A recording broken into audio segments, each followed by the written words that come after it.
السلام عليكم أعزائي التلاميذ، عدت إليكم اليوم بفيديو جديد مع درس الرياضيات المضاعفات والقواسم من الوحدة الثانية.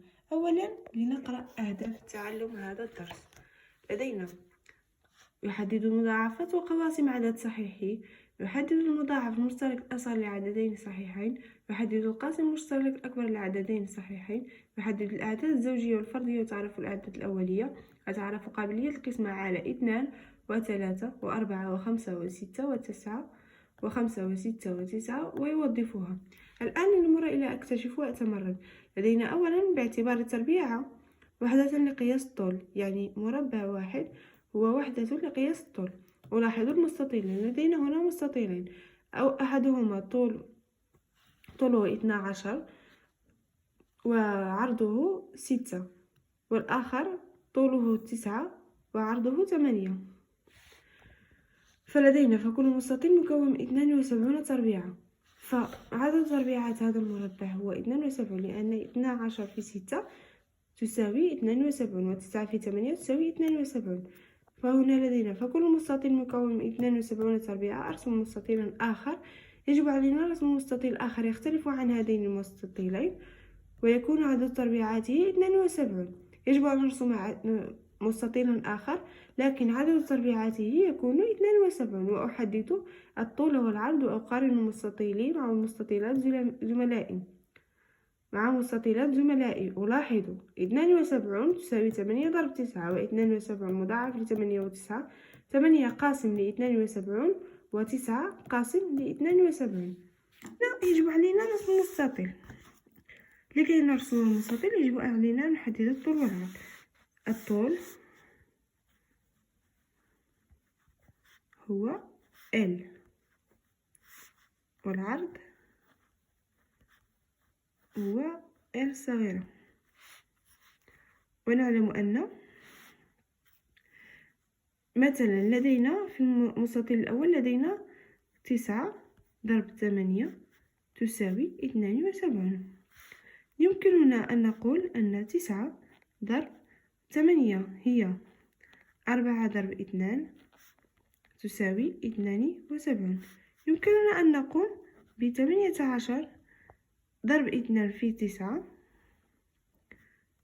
18 ضرب 4 تساوي 72. أي يمكننا أن نرسم مستطيل طوله 18 وعرضه 4 تربيعات.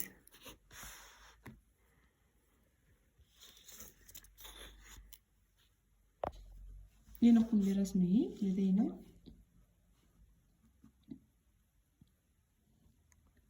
2 4 6 2 4 6 8 10 12 14 16 و18 على 4 2 4.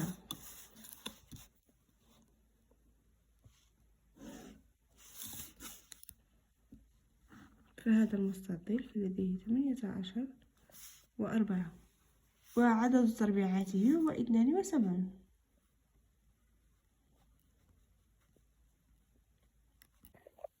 إذن في هذا المستطيل الطول يساوي 18 والعرض يساوي 4.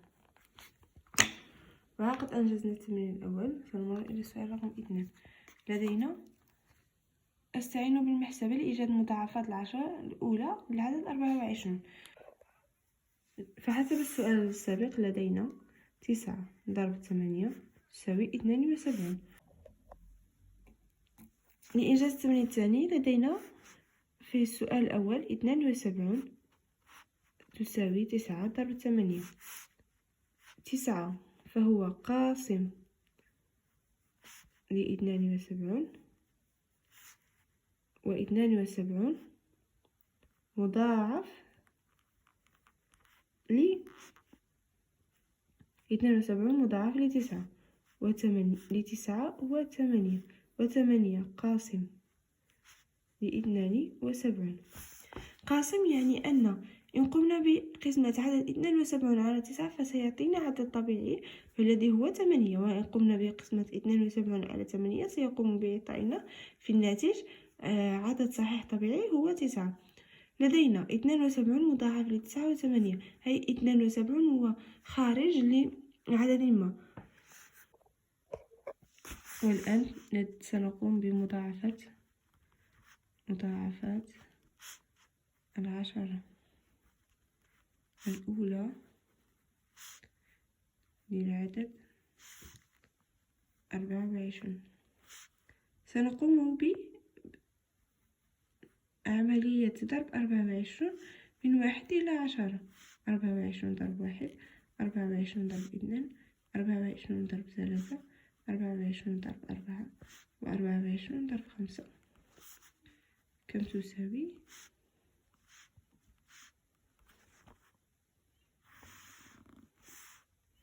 24 ضرب 6، 24 ضرب 7، 24 ضرب 8، 24 ضرب 9، 24 ضرب 10. فإن الناتج سيكون هو مضاعفة العدد 24. لدينا 24 ضرب 1 هي 24، 24 ضرب 2 48، 24 ضرب 3 72، 24 ضرب 4 96، 24 ضرب 5 120، 24 ضرب 4 144، 24 ضرب 7 168، 24 ضرب 8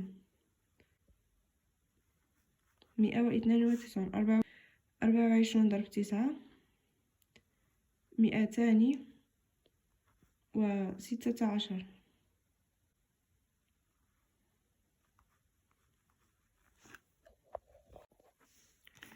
وهذه الأعداد هي مضاعفة العدد 24، العشرة الأولى للعدد 24.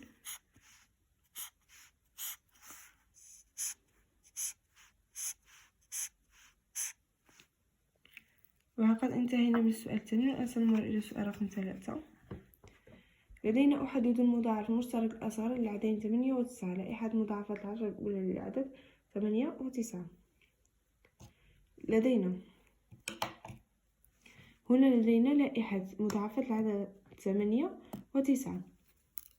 العشرة الأولى علينا أن نجد أحدد المضاعف المشترك الأصغر، هذين العددين هما مضاعف مشترك. أي مضاعف مشترك؟ لأن هنا عدد يساوي عدد ما هنا. مثلا لدينا 72 و 72، 72 و 72 فهما مضاعفين مشتركين بين 8 و 9. إذن هذا هو أصغر مضاعف مشترك. إذن هنا لدينا 72 هو المضاعف المشترك الأصغر للعددين 8 و 9. سنكتب 72 هو المضاعف المشترك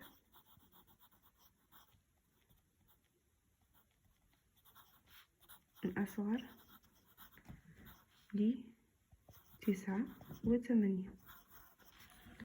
لدينا احسب القاسم المشترك الأكبر للعددين 24 و 30. لائحة القواسم لكل عدد.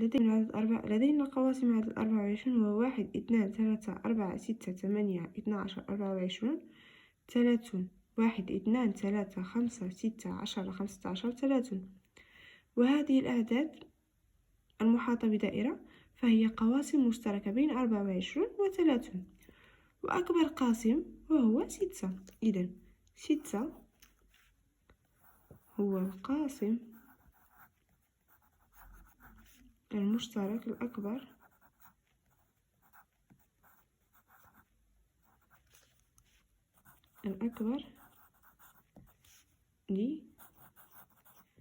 للعددين 24 و 30. الآن أنقل على دفتري وأكمل ثم أكتب قواسم العدد 72. لنقم أولا بإنجاز هذه. لدينا 72 هي 1 ضرب 72. 72 هي 36 ضرب 2. 72 هي 3 ضرب 24. 4 ضرب 18. ولدينا 6 ضرب 12. 72 تساوي 8 ضرب 9. ولدينا هنا نقول على الافتراضي وأكمل ثم أكتب قواسم العدد 72. قواسم العدد 72 هي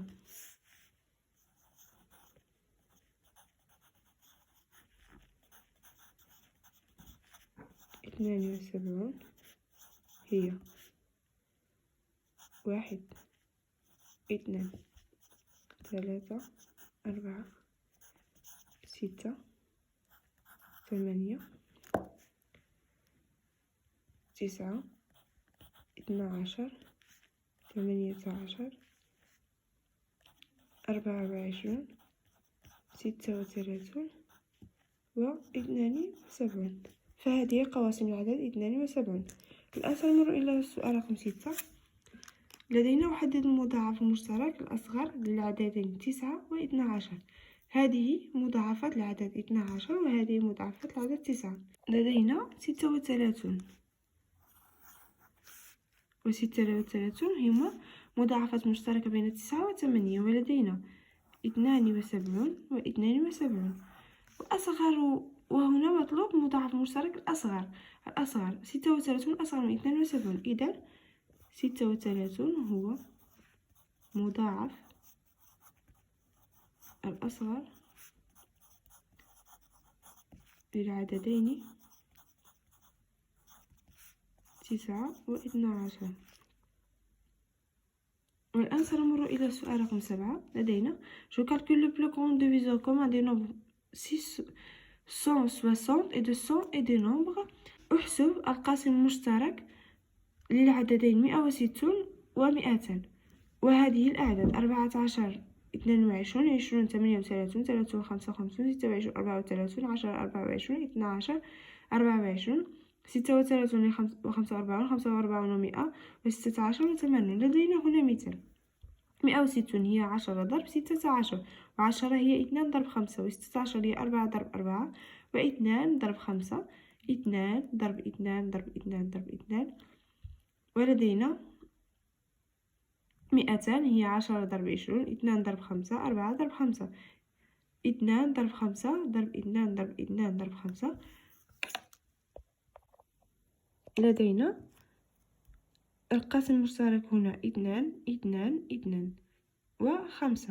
إذن لحسابته سنقوم ب 2 ضرب 2 ضرب 2 ضرب 5. 2 ضرب 2 4 4 ضرب 2 8 8 ضرب 5 4. إذن le plus grand diviseur commun de 160 et de 100 est 40. الآن سنمر إلى الدفتر لكي ننجز باقي الأعداد. والآن مع المثال رقم 2 لدينا 14 و22. سنقوم بتفكيك 14 و22. 22 هي 2 ضرب 11 و14 هي 7 ضرب 2. إذا 14 تساوي 7 ضرب 2 و22 تساوي 11 ضرب 2. 2 هو القاسم المشترك بين 14 و 22. إذا سنقول le plus grand diviseur commun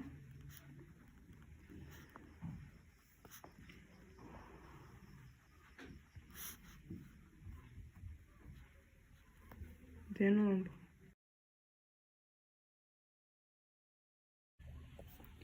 14 et 22 et 2. Maintenant, on va passer au deuxième nombre qui est 30 et 55. On va diviser 30 et 55. 30 est 5 fois 6. 55 et 5 fois 11. 5. 6, c'est 3 fois 2. Donc, 30 est égal à 5 fois 3 fois 2.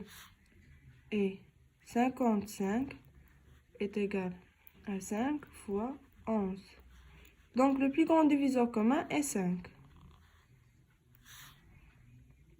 Donc, on va écrire le plus grand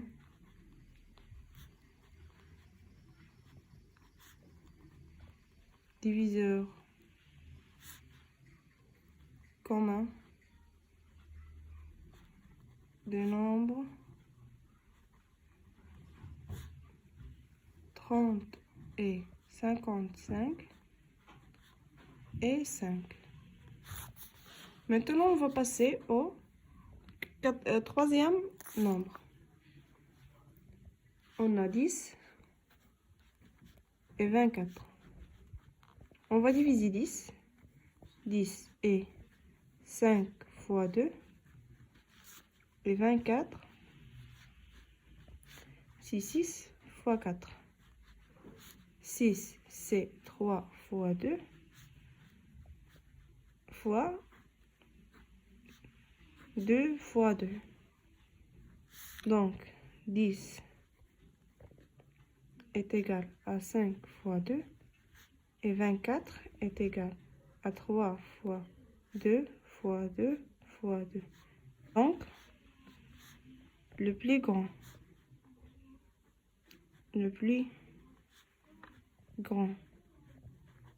diviseur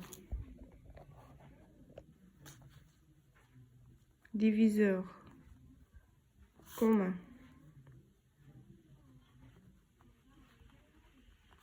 des nombres 10 et 24 et 2.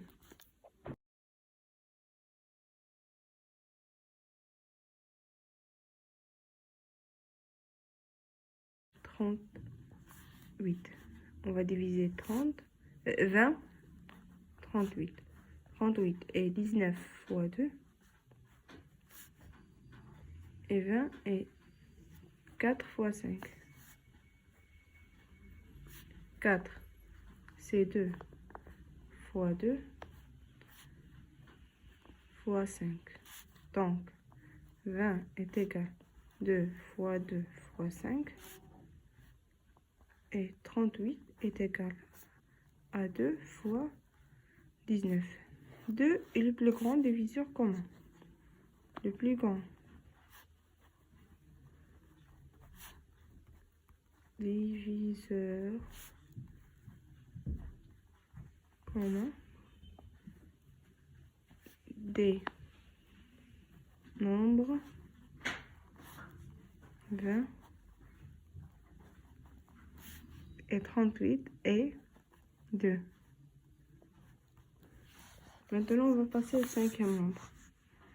26 et 34. On va diviser 26.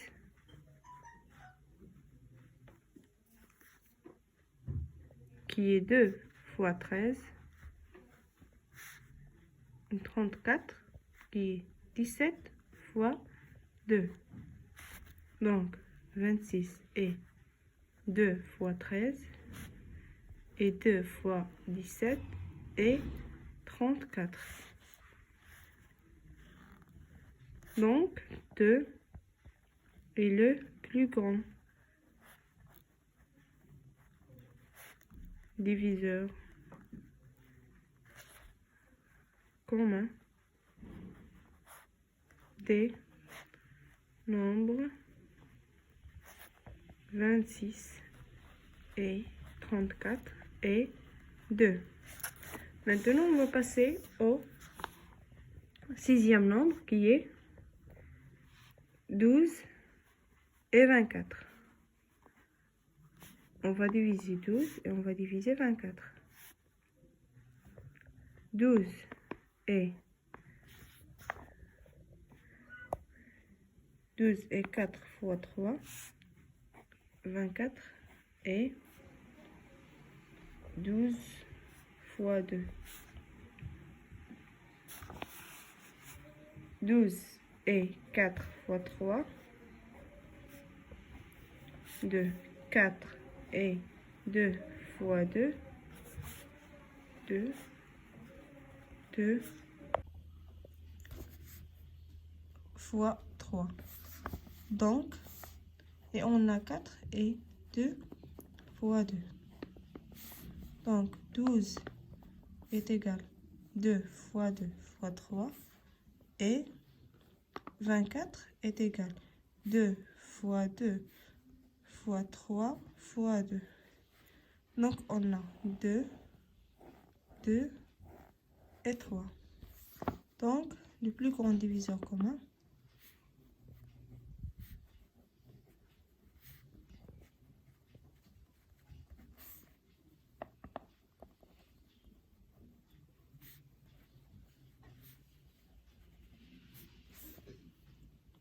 des nombres 12 et 24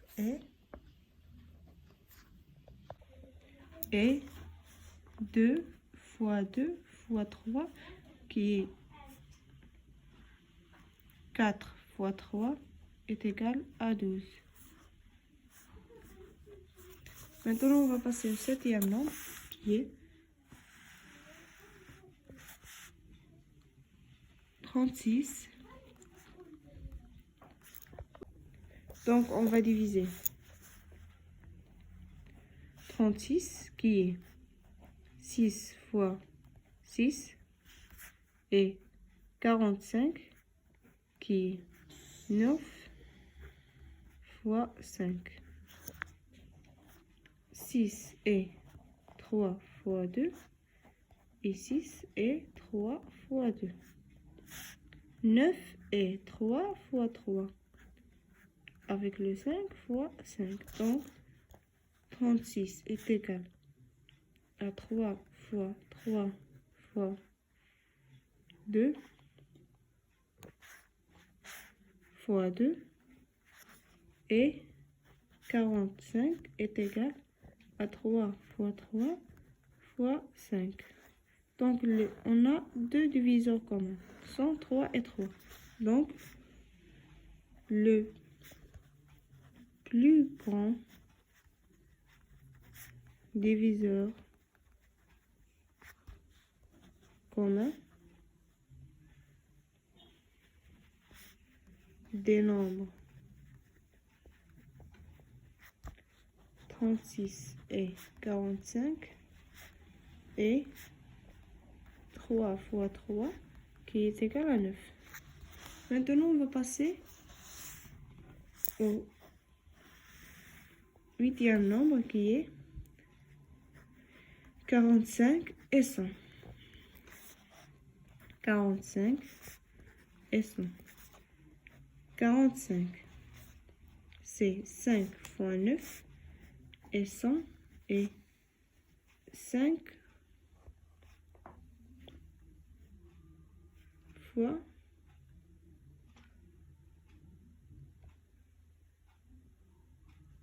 5 fois 20.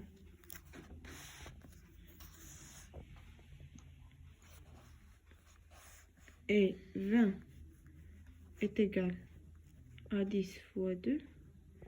20 est égal à 4. 5 fois 4. Et on a 5. On a 5. 5.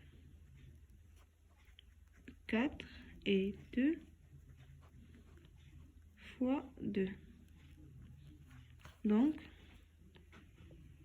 45 est égal à 5 fois 9 et 100 est égal à 5 fois 5 fois 2 fois 2.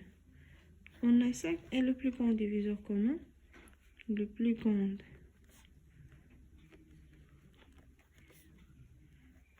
diviseur commun des nombres 100 et 45 et 5. Maintenant, on est arrivé au dernier nombre qui est 16 et 80. Donc 16 est 8 fois 2 et 80 et 8 fois 10. Donc 8 est 4 fois 2 fois 2 et 4 et 2 fois 2 fois 2 fois 2. 8 et 4 fois 2, 4 et 2 fois 2 fois 2, 10 et 5 fois 2, 2 et 5. Donc, 16 est égal à 2 fois 2 fois 2 fois 2 et 80 est égal à 2 fois 2 fois 2 fois 2 fois 5.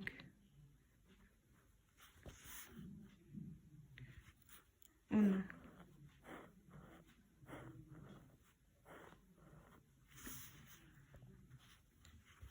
donc le plus grand diviseur commun des nombres 16 et 80 et 2 fois 2 fois 2 fois 2 qui est égal à 16. وهكذا قد نكون انتهينا من إنجازنا للصفحة 29. اشتركوا في القناة وفعلوا زر الجرس كي يصلكم كل جديد هذه الصفحة. إلى اللقاء في فيديو قادم إن شاء الله.